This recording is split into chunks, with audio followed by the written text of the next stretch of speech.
The evening was alive inside the Grand Hotel. The chandeliers above sparkled with golden light, their glow reflecting on the polished marble floors. Guests filled the lobby, their voices mixing together like a constant hum of chatter. Luggage. Wheels rolled across the tiles. The clinking of glasses echoed from the bar, and the smell of fresh coffee and food drifted through the air. It was the busiest time of the day. The hotel staff moved quickly, almost like soldiers in formation. Each one had a task. Some carried trays of drinks. Others rushed to check in guests. A few stood at the front desk answering endless questions. Every face carried a polite smile, though behind those smiles was exhaustion. The hotel prided itself on perfection, and perfection demanded speed. Among the workers was a young man in his simple uniform, his shirt neatly tucked in, his name badge shining under the light. He moved between the tables of the hotel restaurant, carrying a tray balanced carefully in his hands. The tray was heavy, but his steps were steady. He had done this hundreds of times, yet in the chaos of the evening, no one really noticed him. To most guests, he was invisible, just another worker blending into the background. Families sat at their tables, laughing and enjoying their meals. Businessmen spoke loudly on phones while sipping wine. Couples leaned close, sharing quiet conversations. Children played restlessly, their voices rising and falling. The hotel was a world of its own, full of energy, noise, and movement. The young worker slipped between tables with ease, avoiding guests without bumping them. He smiled politely whenever someone glanced his way, placing drinks down carefully.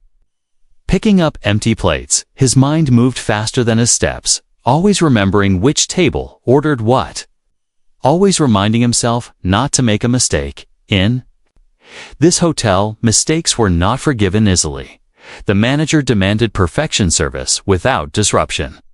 The air was warm with the heat of so many bodies gathered together. Glasses clinked, silverware scraped against plates, and the occasional burst of laughter rang out. The worker's ears picked up everything at once, but he was used to it. It was his job to blend in with the noise, to keep moving no matter what. As he walked past one table, a guest snapped his fingers, demanding another drink. The worker gave a polite nod, not showing the irritation that touched his heart. He had learned long ago that patience was part of the uniform. Just as important as the badge on his chest, he carried another tray past the bar. Weaving carefully between chairs, his eyes sharp, his body moving with practiced balance, one slip, one stumble, and the manager would be on him in seconds. His co-workers were no different, each one rushing with nervous energy. They all knew how strict the hotel was. Guests came first. Service came before everything else. At one corner table, a young family sat together.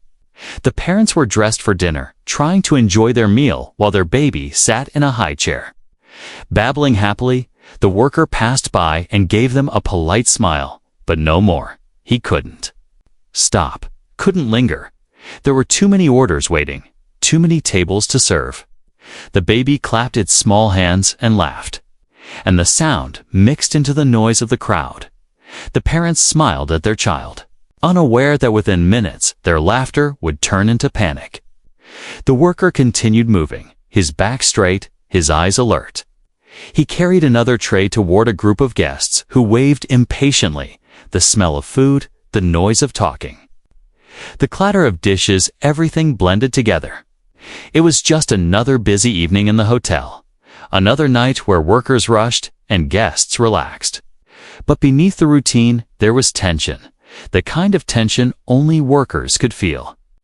Every second mattered. Every action was watched. One mistake could mean a warning. 2 mistakes could mean losing the job. And for many workers, this job was all they had. The worker knew this well, and so he moved with extra care, determined to survive another long shift without drawing the manager's anger. The lobby clock ticked toward dinner's peak hour. The hotel buzzed louder than ever. Guests laughed, glasses clinked, and waiters rushed in all directions, It looked like nothing unusual. It's just another evening of service, just another night of perfect chaos. No one, not the guests nor the staff, knew that in this very ordinary night something extraordinary was about to happen. An emergency that would cut through all the noise. An emergency that would test the worker's heart and reveal the true meaning of service, not to the hotel, not to the manager, but to humanity itself. At that moment, though, it was just noise. Light and movement, the worker, still carrying his tray, thought only about the next table, the next order, the next polite smile. He had no idea that in the next few minutes his actions would save a life and cost him everything he worked for. The restaurant of the hotel was at its loudest.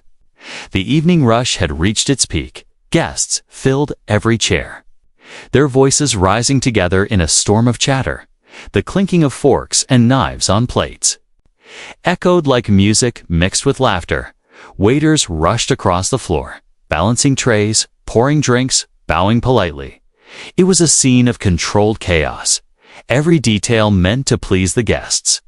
At the corner table, the young family was enjoying their meal. The father cut his steak carefully. The mother tried to keep the baby entertained with small bites of food.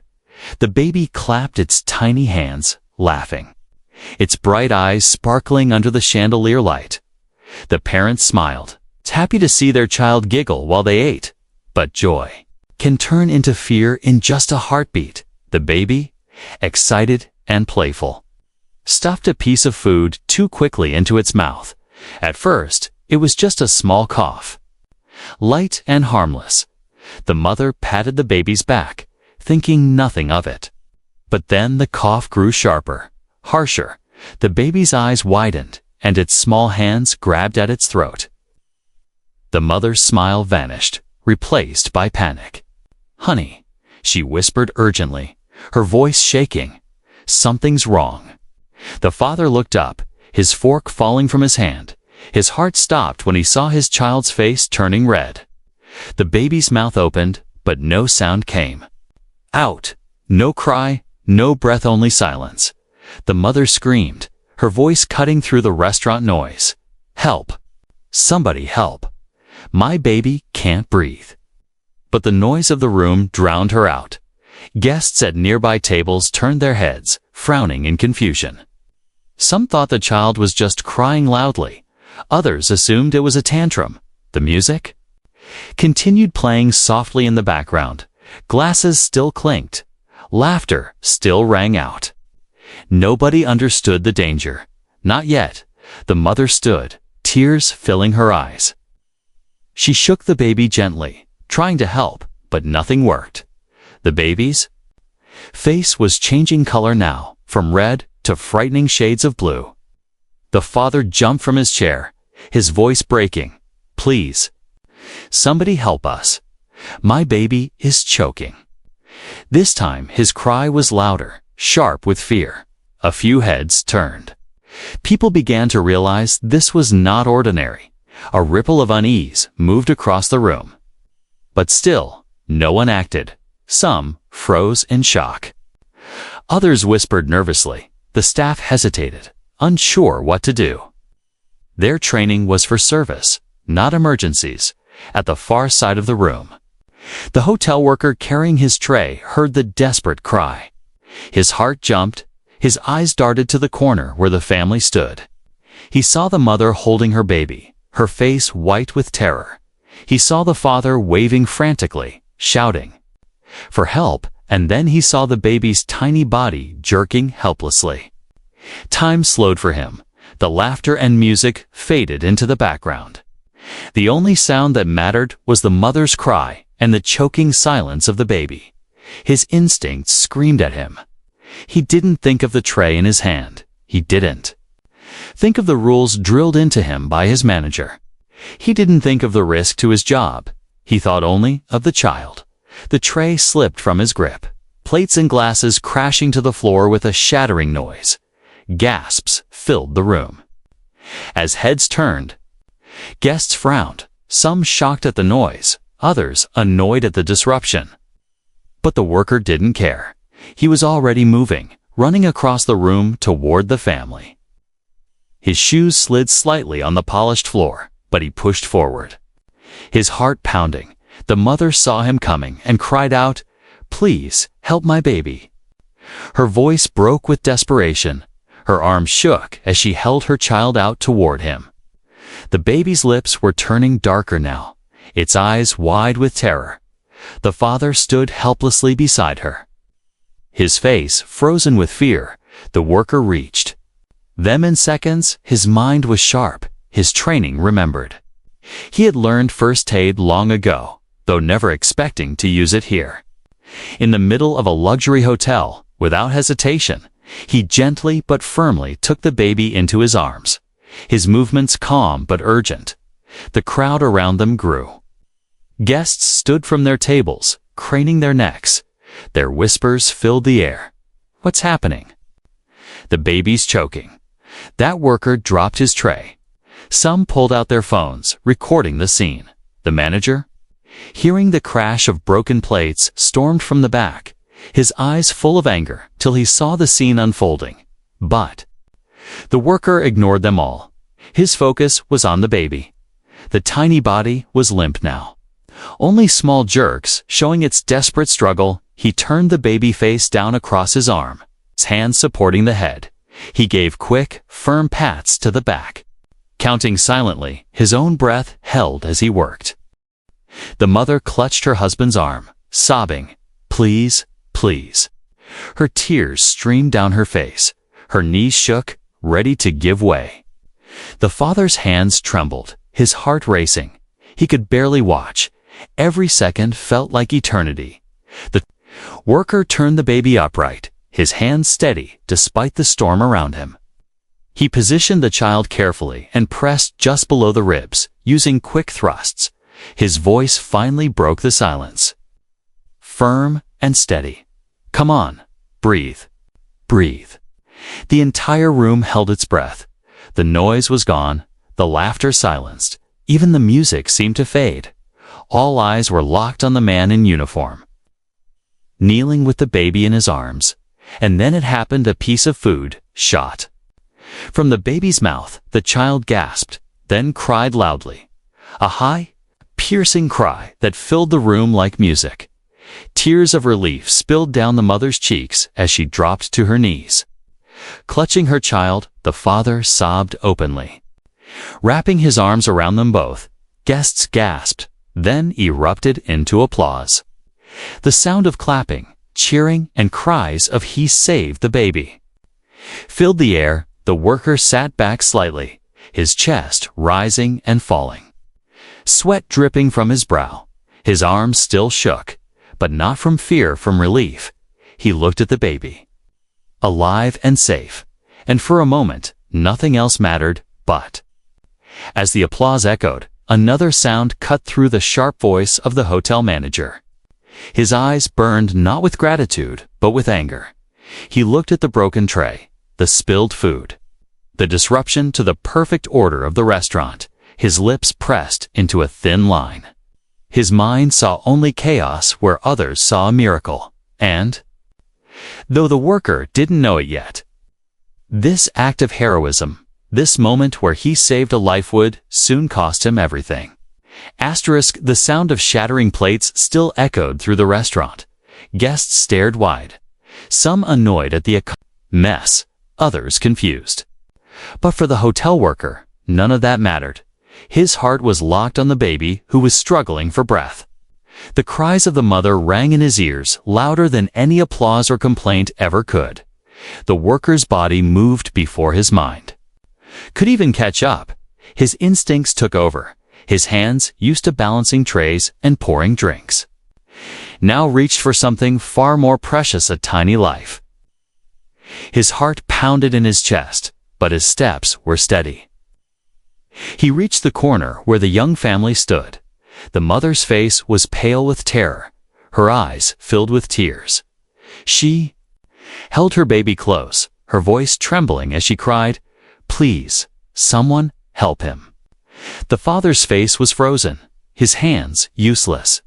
His strength as a man meant nothing in this moment. He could only watch helplessly as his child's face turned blue, without hesitation. The worker dropped to his knees. "Give him to me," he said, his voice calm but firm. His hands were gentle as he took the baby from the mother's shaking arms. The mother clung for a second, then released, her sobs growing louder. The worker positioned the baby carefully, cradling the tiny body with practiced steadiness. Around them, the noise of the restaurant died.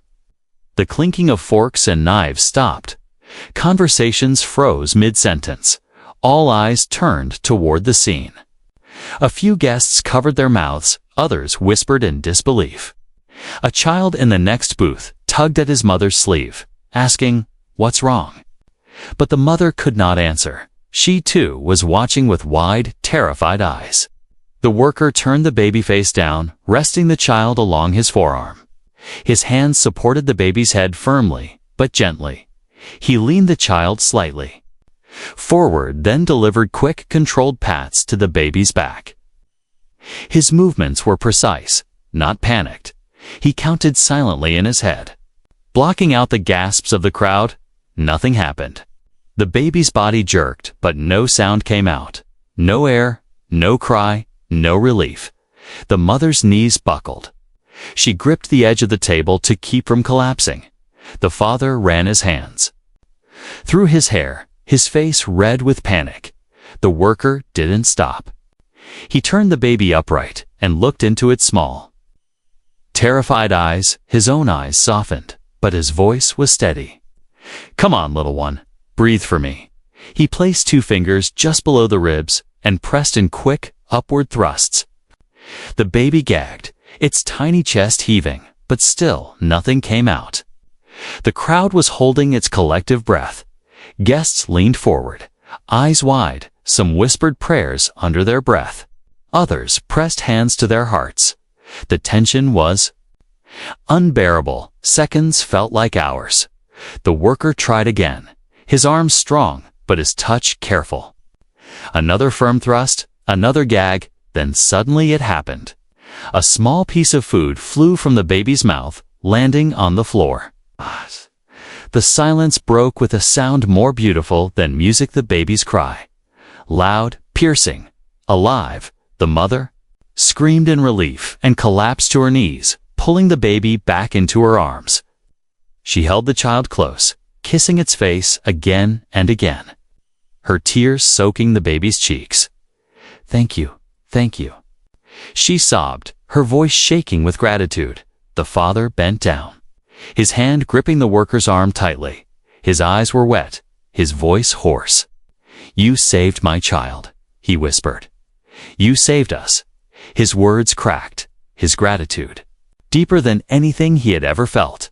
The crowd erupted into applause. Guests stood, clapping and cheering. Some shouted, "He's a hero." Others said, "He saved that baby's life." The sound filled the restaurant like a wave, echoing against the marble walls and chandeliers. The applause was thunderous, the kind of sound reserved for moments of greatness. The worker, still kneeling on the floor, breathed heavily. Sweat trickled down his temple, his hands trembled slightly from the intensity of the moment. But his eyes stayed calm. He didn't smile, he didn't bow. He simply looked at the baby, alive and safe, and felt a quiet relief wash over him. The mother hugged him suddenly, her arms tight around his shoulders. "You're an angel," she sobbed. "I will never forget this." Her words were broken but sincere. The father nodded, his voice still shaking.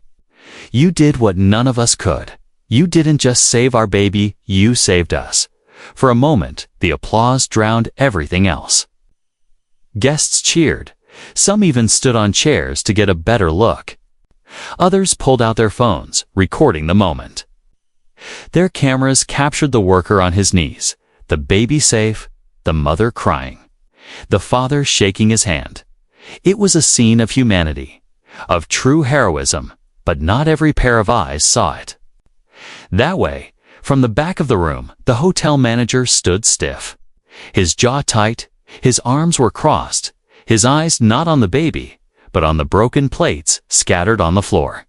His gaze moved from the mess to the applauding guests, his lips pressed into a thin line. He didn't see a hero, he saw disruption. The applause began to fade, replaced by murmurs of shock and anger as the manager stepped forward. His polished shoes clicked against the marble floor. His voice was sharp, cutting through the joy. What is the meaning of this chaos? The room went still. The mother froze, clutching her baby tighter. The father looked up, confused. Guests stared in disbelief. The worker, still kneeling, slowly turned his head toward the manager. His chest still rising and falling, his hands still trembling slightly. He had just saved a life. But already he could see it in the manager's cold eyes. There would be consequences. The baby's cry still echoed, alive and strong. The mother still wept with relief. The father still whispered, "Thanks," but in the eyes of the hotel manager, the worker's act of heroism was nothing more than a disruption. And though the worker didn't know it yet, the applause of the guests would not protect him. The same hands that clapped for him tonight could not stop what was about to come. His heroism had saved a child, but it had also cost him something. Elsa's job, his dignity in the eyes of those who cared only for service over humanity. The restaurant was silent, so silent that even the soft music from the speakers seemed to disappear. All eyes were fixed on the worker kneeling with the baby in his arms. The mother trembled beside him, tears streaking her face. The father's hands shook helplessly, his lips moved as if in prayer. The baby was limp at first, its tiny chest struggling, its mouth opened, but no air came out. A wave of fear swept through the room. Guests leaned forward. Holding their breath, parents clutched their own children closer. The worker's eyes sharpened, his heart pounding like a drum, but his hands were steady. He adjusted the baby carefully, placing it along his forearm once more. His hands supported the small head as he tilted the body downward. His palms struck the baby's back, quick, firm, controlled, not too hard, not too soft. The sound of each strike echoed in the tense silence. 1, 2, 3. He counted silently in his head. His breath caught each time, hoping, waiting. The baby gagged, its body jerking slightly, but still. No cry came. The mother sobbed louder, her knees threatening to give way. "Please, God, please," she whispered, her voice shaking with desperation. The father crouched, his eyes locked on his child, his face pale with terror. The worker turned the baby upright, cradling it against his chest. His lips pressed together, his voice low but steady. "Come on, little one. Fight, you're strong. I know you're strong." He positioned his hand just below the ribs and pressed upward. His movements were sharp but precise, learned from old training he never thought he would use here, in the middle of a luxury hotel dining room. And then it happened. A piece of food shot out from the baby's mouth, hitting the floor with a faint sound. For a split second, the room remained frozen, no one daring to move. Then the baby gasped, its chest expanding, and a loud, piercing cry filled the air. The mother screamed in relief, falling to her knees and pulling her baby back into her arms. She kissed the child's face again and again, tears streaming down her cheeks. "You're okay. My baby, you're okay," she cried, rocking the child gently. The baby's cry grew louder, stronger.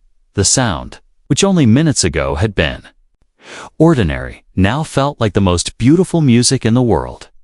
The father collapsed beside them, his hands trembling as he touched his child's tiny arm. His voice broke. "Thank you. Thank you," he whispered to the worker, his eyes wet with tears. He gripped the worker's hand tightly, shaking it with both of his. "You saved my baby's life," he said again, louder this time, his voice trembling with emotion. And then, slowly at first, the sound of clapping began.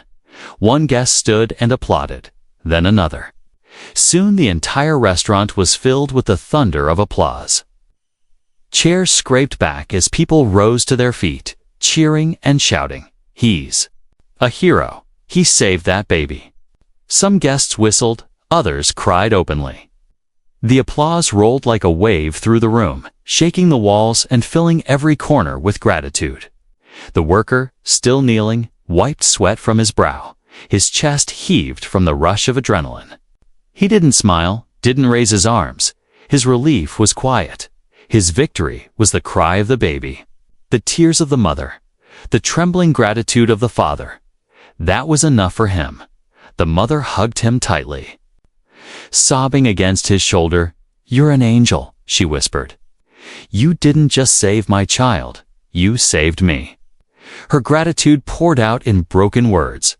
The father placed a hand on the worker's back, his eyes full of respect. "We will never forget this. Never," he said, his voice thick. Guests rushed forward, some shaking the worker's hand, others patting him on the shoulder. A few recorded videos, their cameras capturing the moment of triumph. Social media posts began. Instantly, hotel worker saves baby's life. Captions read, spreading across the internet in real time. The story of his bravery had already begun to travel far beyond the restaurant walls. For a few minutes, the restaurant was not a place of service or business. It was a place of humanity, where strangers stood united in applause for a single man's courage. The worker had turned what could have been a tragedy into a miracle, but not everyone clapped. From the back of the room, the hotel manager stood stiff, his eyes cold, his arms crossed, his lips pressed into a hard line. He didn't see the miracle, he saw the broken plates on the floor, the spilled drinks staining the carpet, the disruption to the perfect order he demanded. His gaze moved past the crying baby and the weeping mother, focusing only on the chaos left behind. The applause faded slowly. Guests returned to their seats. Though their eyes still glowed with admiration, the mother rocked her baby gently, whispering soothing words. The father continued thanking the worker, his gratitude endless. The worker sat back on his heels, exhaustion settling into his body. His hands still shook faintly, his heart was still racing, but inside there was calm. He had done what he had to do. He had saved a life, and that, to him, was worth more than anything. The mother kissed her baby's head and looked at the worker, her eyes red with tears. "How can I ever repay you?" she asked softly. He shook his head, his voice quiet. "You don't need to. Just love your child. That's enough."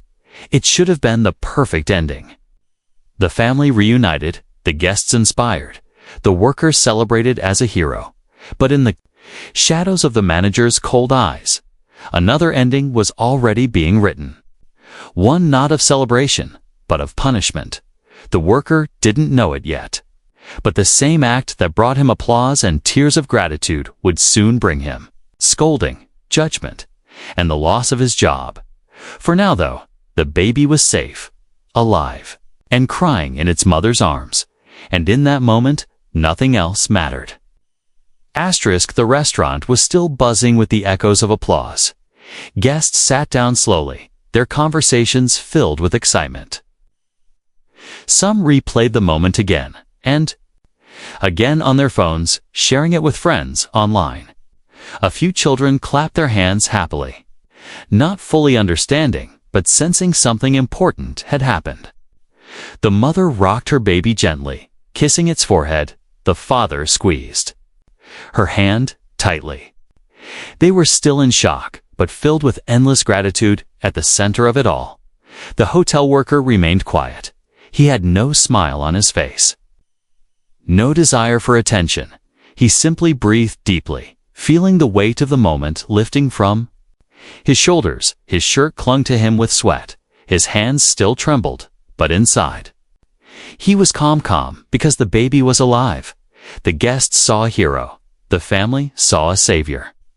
But the manager saw something very different. From the back of the room, the hotel manager walked forward. his polished shoes clicking sharply against the marble floor. His expression was cold, his lips pressed into a thin line. His eyes scanned the broken plates scattered across the carpet, the spilled drinks dripping onto the floor, the tray abandoned in the corner. Every sign of disruption glared at him like a personal insult.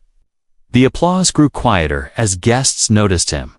The manager's presence carried a heaviness, as though a storm cloud had drifted into the room. He stopped near the worker, his voice cutting through the atmosphere like a knife. "What is the meaning of this?" The mother, still clutching her baby, looked up in disbelief. "What do you mean? He saved my child," she said, her voice sharp with emotion. Tears still streamed down her cheeks. The father stood beside her, his jaw tight. "This man is a hero. Without him, my baby would be dead." But the manager's eyes didn't soften. He glanced at the family briefly, then turned back to the worker. "You dropped a tray in the middle of service," he said coldly. "You created chaos. You disrupted the dining experience for our guests." His voice was calm, but filled with accusation. The room gasped. Guests exchanged shocked looks. One man at a nearby table muttered, "Is he serious?" Another whispered angrily, "The worker just saved a baby, and this is what he cares about." The worker looked up slowly, his chest still rising and falling from the adrenaline.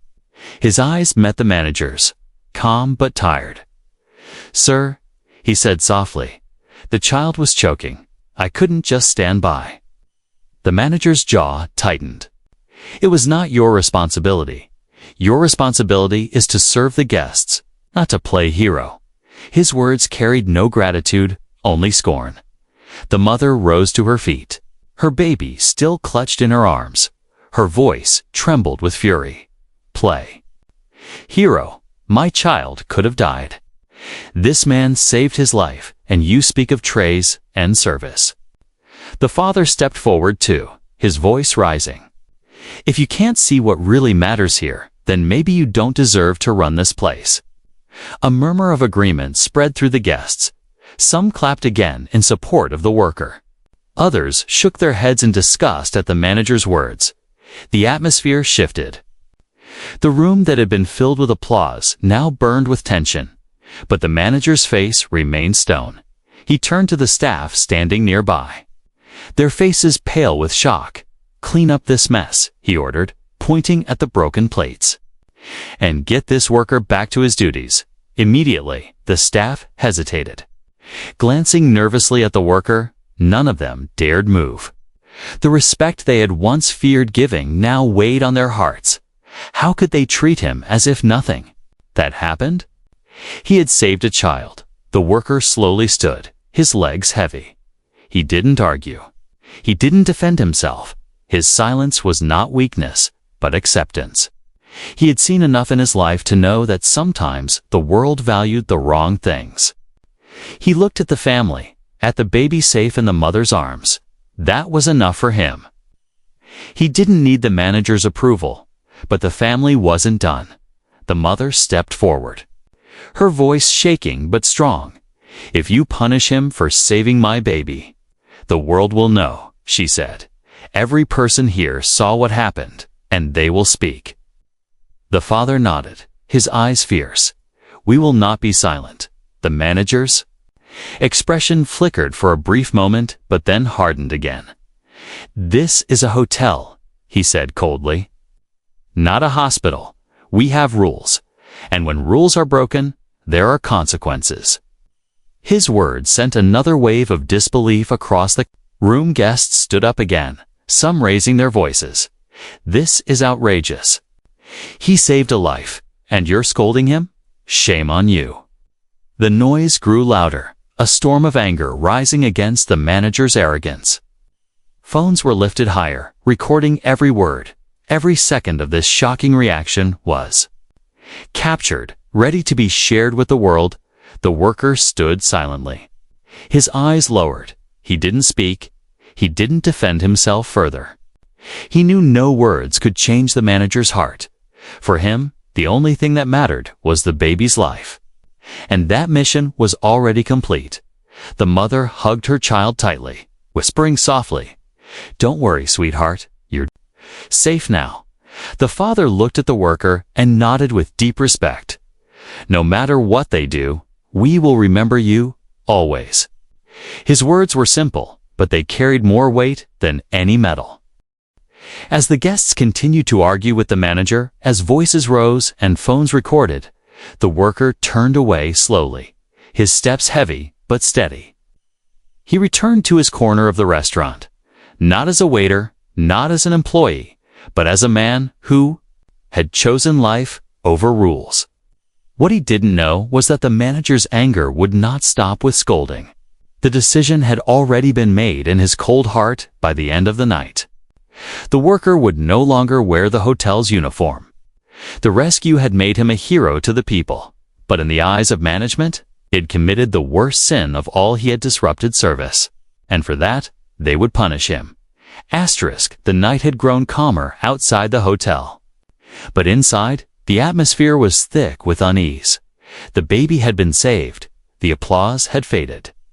Yet the shadow of the manager's cold reaction lingered over the staff. The guests returned to their meals. The whispers filled the room. Many glanced at the worker with admiration, but also pity. They could see the storm building in the manager's eyes. The worker returned quietly to his duties. His shirt clung to him with sweat. His hands still trembled faintly from the adrenaline. He picked up trays, wiped tables, moved silently as if nothing had happened. But every guest who looked at him knew this was no ordinary server anymore. He had been a hero in the back office. However, the conversation was very different. The manager sat at his desk, his face twisted with frustration. A broken plate, spilled wine. Applause in the dining hall, these were not signs of heroism to him. They were signs of failure. His voice was sharp as he spoke to another supervisor. "This worker embarrassed us in front of everyone. He caused a scene. He ignored protocol. That kind of behavior cannot be tolerated." The supervisor hesitated. "But sir, he saved a child's life." His voice carried a hint of protest. The manager's eyes narrowed. "That is not the point.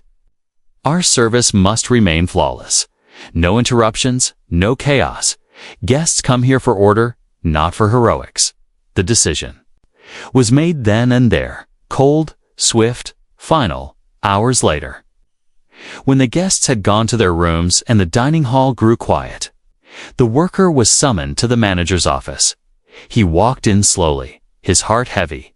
He had expected gratitude, maybe even a warning, but not the look of icy judgment waiting for him behind the desk. The manager didn't waste time. He slid a folder across the table. Inside were papers already prepared. The worker glanced down, his stomach sinking. The words hit him like a blow. "Termination notice." His throat tightened. "Sir." "I don't understand," he said softly. His voice was calm, but his heart raced. The manager leaned back in his chair, his tone cold and rehearsed. "You disrupted service. You dropped a tray in the middle of dinner hours. You created panic among our guests. This is unprofessional conduct. And we cannot keep someone who disrespects the standards of this hotel." The worker's chest tightened. He looked at the paper again, the words blurring slightly before his eyes. He had saved a life, and yet here he was, punished for it, sir. He said slowly, his voice steady but full of quiet strength. A baby was choking. I couldn't ignore that. I didn't care about the tray. I cared about saving a child. The manager's expression didn't change. His eyes were cold. That child was not your responsibility. Your duty is service, not emergency heroics. This is not a hospital. This is a hotel, and you failed to do your job. The worker's hands curled into fists at his side, but he didn't speak further. He knew arguing was pointless. The decision had already been made. The papers were already signed. The door to the office creaked open, and a few staff members stood there quietly.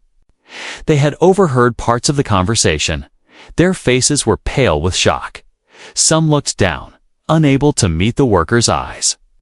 Others stared at the manager in disbelief. One whispered softly, "This isn't right," but none dared say it louder. The manager pushed the papers closer. "Sign," he said coldly. "Collect your belongings and leave, effective immediately." The worker stared at the paper for a long moment. His chest rose and fell slowly. He thought of the baby's cry, the mother's tears, the father's gratitude. He thought of the applause that had filled the room. For him, those things mattered more than any job, more than any title he picked. Up the pen, signed his name calmly, and slid the paper back across the desk. Without another word, he stood. His steps were slow but steady as he left the office.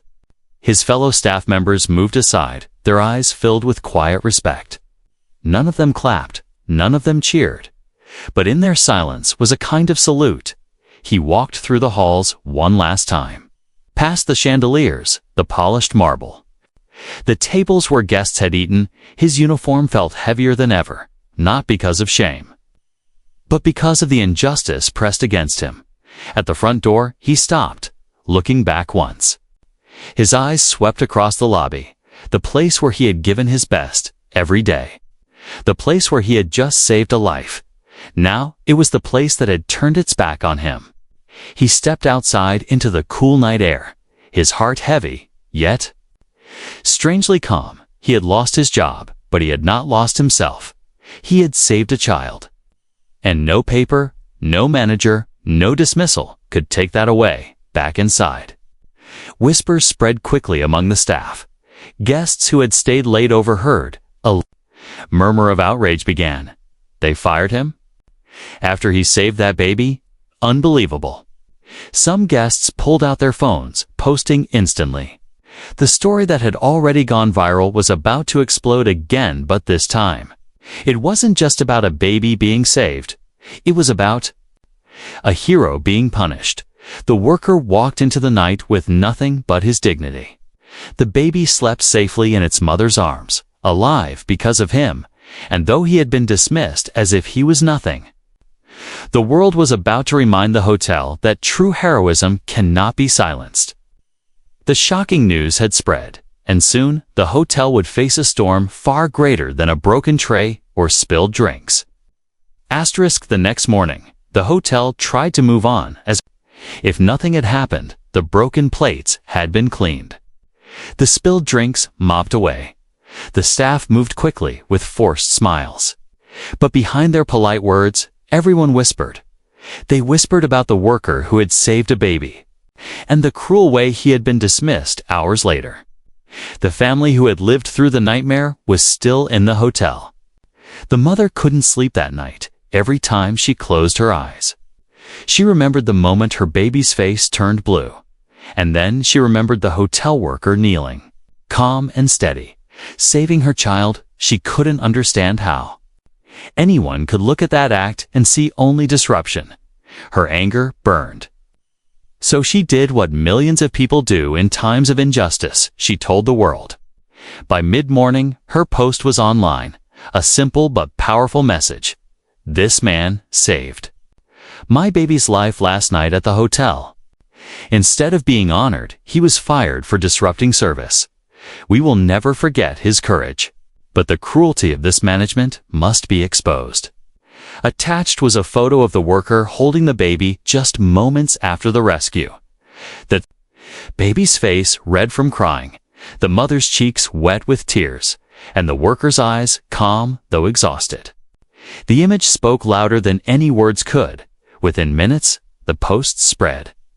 First among friends, then strangers, then entire communities. Hashtags appeared. Hashtag justice for the worker. Hashtag hero not fired. Hashtag respect real heroes. By noon, the story was trending. Across platforms, veterans, doctors, parents, ordinary people added their voices. As a nurse, I know how hard it is to save a choking child. That man is a hero. If my child was saved like this, I'd want the world to know. Shame. On that hotel? Thousands of comments poured in, drowning out any attempt by the hotel to remain silent. News outlets caught the story next. Reporters rushed to the hotel. Cameras in hand, the evening broadcasts carried it as breaking news. Hotel worker saves. Baby gets fired. Public demands answers. Clips of the rescue recorded by guests played on screen, showing the worker's steady hands. The baby's cry. The mother's sobbing gratitude. The video was shared millions of times outside the hotel. The whispers turned into voices. Voices turned into chants. Protesters began to gather, holding signs that read, "Respect heroes, not prophets." Shame on management and humanity. First, some were guests who had witnessed it themselves. Others were strangers who came after seeing the viral posts. The lobby filled with reporters. Microphones shoved toward the manager. Why was the worker fired? Do you regret your decision? How can you justify this? The manager's rehearsed smile cracked under the flashing lights. His cold words no longer sounded firm. They sounded hollow. The staff, too, felt the pressure. Some had admired the worker for years, knowing how hard he had worked. Now, they lowered their eyes in shame whenever guests mentioned his name. A few quietly told reporters he was one of the best. He didn't deserve this. The worker himself remained silent. He didn't see cameras or interviews. He didn't post online. He sat quietly at home, holding the termination papers in. His hands, his heart heavy, but his spirit steady. He didn't regret what he had done. Not for a second. He had saved a child that was worth more than any uniform, any paycheck. But as the protests grew louder, as the news spread further, the hotel realized they had made a mistake far greater than they ever imagined. Their attempt to protect their perfect service had destroyed something far more important, their reputation.